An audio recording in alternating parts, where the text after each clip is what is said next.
Alright, so this is the opening screen for Armello, and I just love the way it looks. I love the animations and the way the drawings are set up, and even the logo up there at the top. But I've been playing Armello for a while. Not like terribly long, but I've played it long enough that I've finally, I think, figured out how to really play it, and to play it kind of well. It's one of those games that you just gotta play and play and play it until you're really good at it. It's just like, I mean, it's basically set up like a digital board game. So if you think about it that way, when you're sitting down to play a board game with your family, a new one, you know, it kind of takes a few rounds or a few turns before everybody finally figures out how to really play the game and kind of figure out the ins and outs of it. And this game is pretty similar. So I thought that I would go ahead and do a video of it so that you could kind of see what it's all about. There is a lot to it.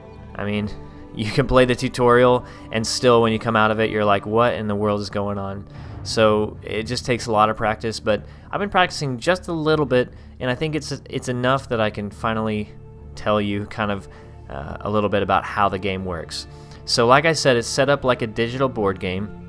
You are basically looking down on the board, and it's this really nice looking thing that they've created. It's a nice looking board, and it's turn based. You know, you move certain spaces every turn, but it also involves cards. You hold cards in your hands that have different abilities and that do different things, and also it's a dice rolling game, so there's a lot of chance, but I think that there is more strategy than there is chance. It's also really fair, so if you do play online multiplayer, what happens is every time you start a new game in multiplayer, the game is set up fresh, and it's not a deck builder, so nobody can, you know, collect better cards than you have or anything. Everybody pulls from the same deck, just like a board game that you'd be playing with your family or your friends. So I think that's great, but with the amount of chance that there is, there's also a great amount of strategy that goes into it. So that's just a little introduction. Let me go ahead and get into the game's mechanics here. I'm just going to do a single player game to kind of show you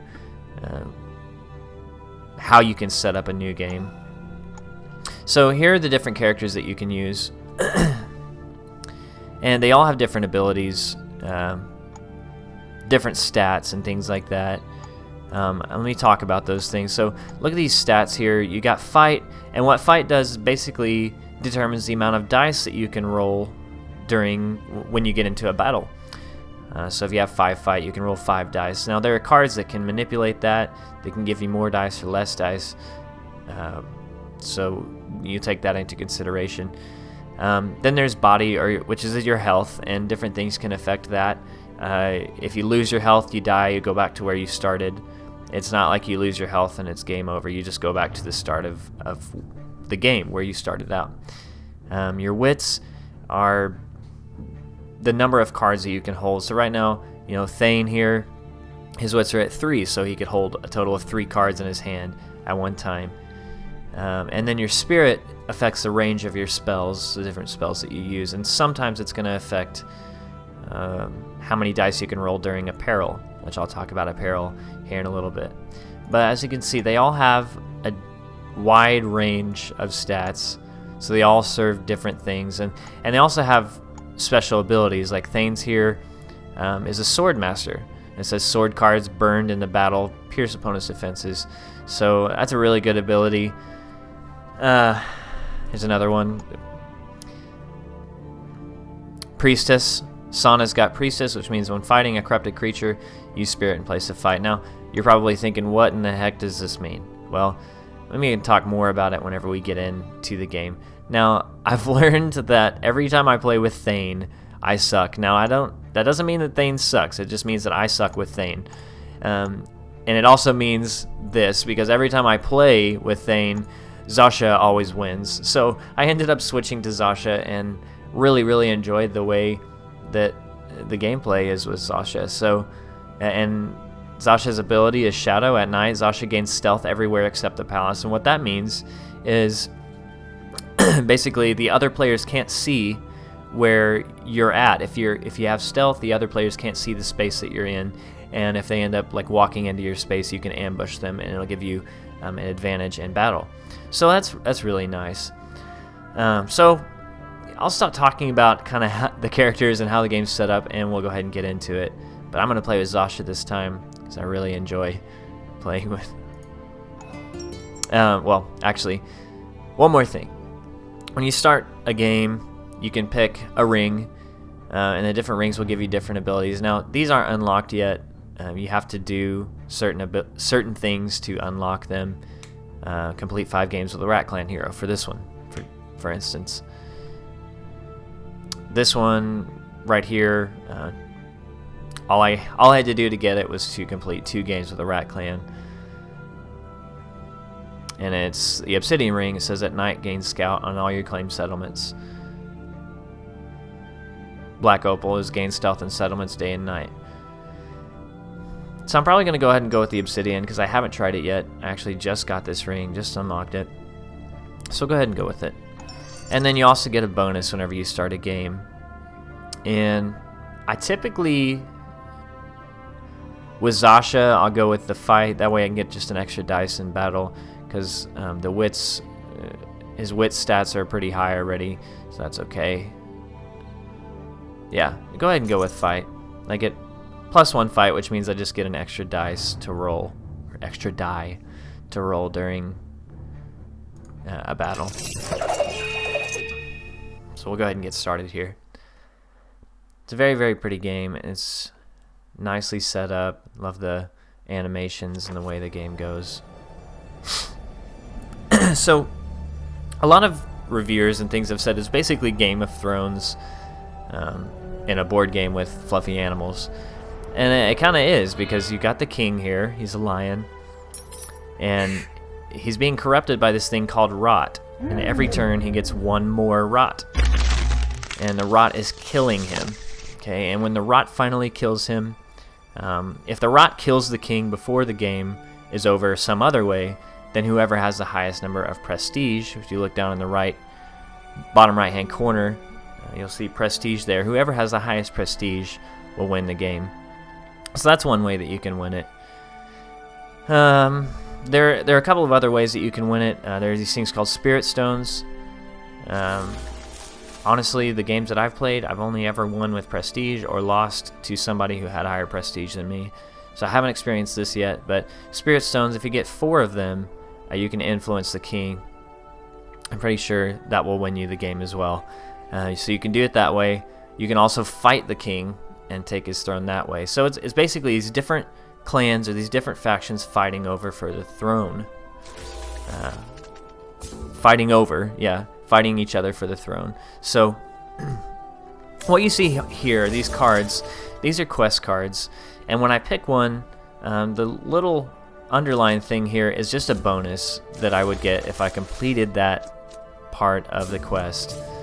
Now when you get to the space that has your quest in it, you're gonna be able to choose between whether or not you want to try for the bonus, and there's going to be a percentage of a chance of you being able to accomplish that, and if you don't, then it's going to hurt you in some way, or you'll be able to just escape with these basic rewards here. And the rewards, if you pay attention to the symbols, like in Honest Defense, the rewards are 1 wit and 1 prestige. Every time you complete a quest, you're going to get 1 prestige, so that's good. Obviously, supply lines, you got +1 fight and +1 prestige, and then over here you got +1 spirit and +1 prestige. But they all have the bonuses. Like if you wanted to go the route of the Spirit Stones, it's really, really hard to obtain Spirit Stones because they just appear randomly across the board. But if you wanted to go for 4 Spirit Stones, I would go with this quest right here. But if you're just paying attention to the stats that these cards will, or that these quests will give you, then you want to pick whichever one suits you the best. And I think I'm probably going to have to go with this one anyway because it's got 1 spirit and I only have 3 right now, and I'm pretty much good on my other stats. So I'll select this quest here, and it's going to appear on a random tile on the board. And basically I've got to get to that tile and choose whether or not I want to go for the bonus or just complete the quest for the spirit. So up here in the top left hand corner, if you look at my character's portrait, this thing says AP. It's called action points, and I have 3. And action points determine how many times you can move on the board. In basic spaces like just regular ground or trees, it's going to cost 1 action point, and then if I'm going to the mountains, like you see up there, that's going to cost 2 because you have to climb them. It's a little tougher. So that's what action points do. So I'm going to go ahead and just start making my way over to my quest. Cool thing about forests here, I'll stay here in this forest for a second. Cool thing about forests is at night, and yes, the game does cycle day and night. At night, you will get stealth in the forest, and we've already discussed what stealth is. Now this space right here is a settlement. Once you walk into a settlement, you will capture it. Even if it's captured by somebody else already, it will become yours. And once you get a settlement, that's gonna add to the daily income of gold that you get as the day and night cycle goes on. So you definitely want to go for those. Now let me talk about these cards over here for a second. If you can see, these cards all have different abilities. They do different things. And they all have these all weird symbols that you guys are like, what are these symbols all about? And I'll get more into that just in a little bit. I'm just going to go ahead and start by showing you this. This up here in the top left hand corner of this card, it says equipable. You can equip cards. You can equip up to 3. And that card said in battle I get +1 shield, which means whenever I get into a battle, I'm going to automatically get 1 dice to support me for defense. So I won't have to worry about rolling a defense dice. Yeah, I know that's confusing too. Like I said, there's so much about this game. I'm just kind of doing an introduction right now, so I might have to do like a part 2 or something to continue this, but this is more of just an introduction. So as I go on with my videos, I'll talk more about what these different cards do and the different symbols and things like that. But for now, I'm just going to end my turn here and let you see one round so you can kind of understand how the game works. Whenever I end my turn, it's going to give everyone else an opportunity to move. So you can see right here, I'm following the other character as they're going on. I get to see what they're doing. The only time I won't be able to follow another player is whenever they're in stealth mode. It will not let me see where they are. The only way you will only be able to see somebody who's entering into stealth. You will not be able to see them after that. You will be able to see the space that they enter into stealth in, but then after that they may move around still being in stealth, and you won't be able to see where they end up most of the time. So you get to see them battle, you get to see what they're losing, you get to see what they're gaining, you even get to see whenever they're drawing cards. The amount of wit that you have, like in the bottom left hand corner you see my wits are at 4. Every turn I'm going to be able to draw up to that many cards. So I have 3 right now, so I'm going to be able to draw 1 more card to equal 4. Now that's a spirit stone that just appeared there, and that little area with the pink in it is a dungeon. We'll talk more about that later.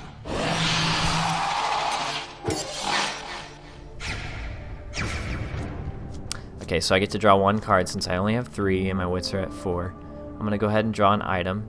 Now, items typically cost gold, so you got to make sure that you have enough gold for these items. Spells obviously cost magic, and trickeries can cost anything. I think that pretty much anything, any of these cards can cost anything, but trickery will vary a lot. Sometimes it'll cost rot, sometimes it'll make you gain rot, sometimes it'll cost prestige. So you want to think about that. So I'm going to draw an item card here. That's a play to creature card, so I can play it to anybody, give them -2 health, so if I'm about to go into battle with somebody, that might give me advantage, which in this case, River has 2 health, and she's standing right on my questing space, so I'm just going to go ahead and play this on her, and it's going to kill her. And when you kill another hero, you gain 1 prestige. So it killed her, but she's not out of the game. She just went back to her starting spot there, or her clan grounds as they're actually called. So I enter into my quest area here. This is what you see. Now look here, this is how I can get the bonus with the spirit stone, but it says I only have a 30% chance. If I lose, I'm gonna lose. Well, if I beat the quest, I'm going to gain that bonus spirit stone, and if I lose it, I am going to lose the bottom item there. It says -1 prestige. I will lose 1 prestige, and I don't want to do that.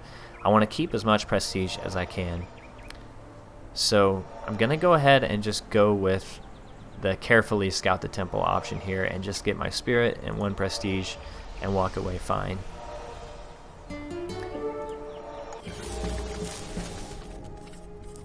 Alright, so I've got 1 action point left. I can either fight this Bane here and explore this dungeon for a possible item or something else, or I can go a different direction. So I'm going to go ahead and fight this Bane because he only has 1 health, and I think that I'll probably be okay. That way I can show you kind of how a battle works. So when I click on this space, I'm going to go into battle with this Bane. Now you can roll dice, or you roll dice to determine what's happening. Now this little flaming circle in the middle, maybe I'll talk about that later so I don't run out of time. So we won't worry about that right now. So I'm going to roll my dice.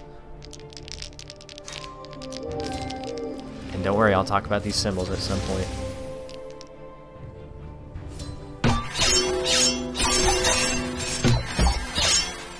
Alright, so I had 1 defense against his 3 hits. So he only hit me twice, so I'm still alive. I'm good to go.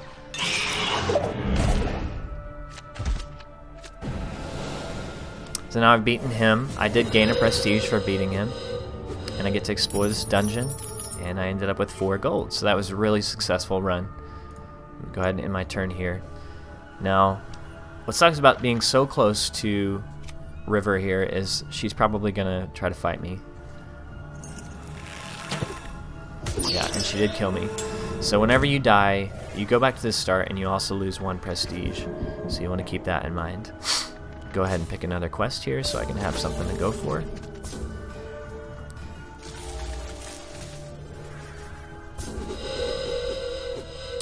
I'm going to go for the fight quest. And it's way over on the other side of the board.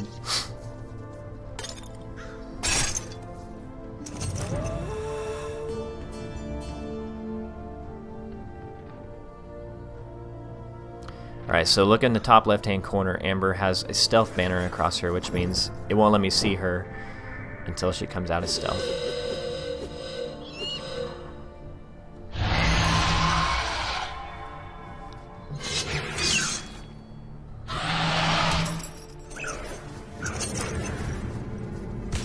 And she just walked into a swamp, and every time you walk into a swamp you lose 1 health. Alright, so every time a day and night cycle ends and dawn comes, there's what's called a prestige leader, and that basically is whoever has the most prestige, and they're going to be able to choose kind of a declaration, or kind of it's going to affect the game in some way, some kind of card that's going to affect the entire board. And so what just happened there was the prestige leader caused,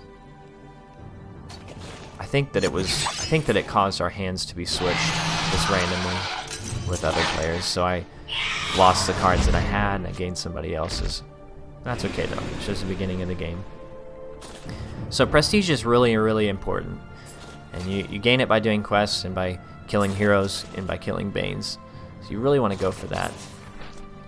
So before I go on, I'm just going to go ahead and stop here, and because this is a lot of information, I mean a lot, and I don't want to overwhelm you just yet.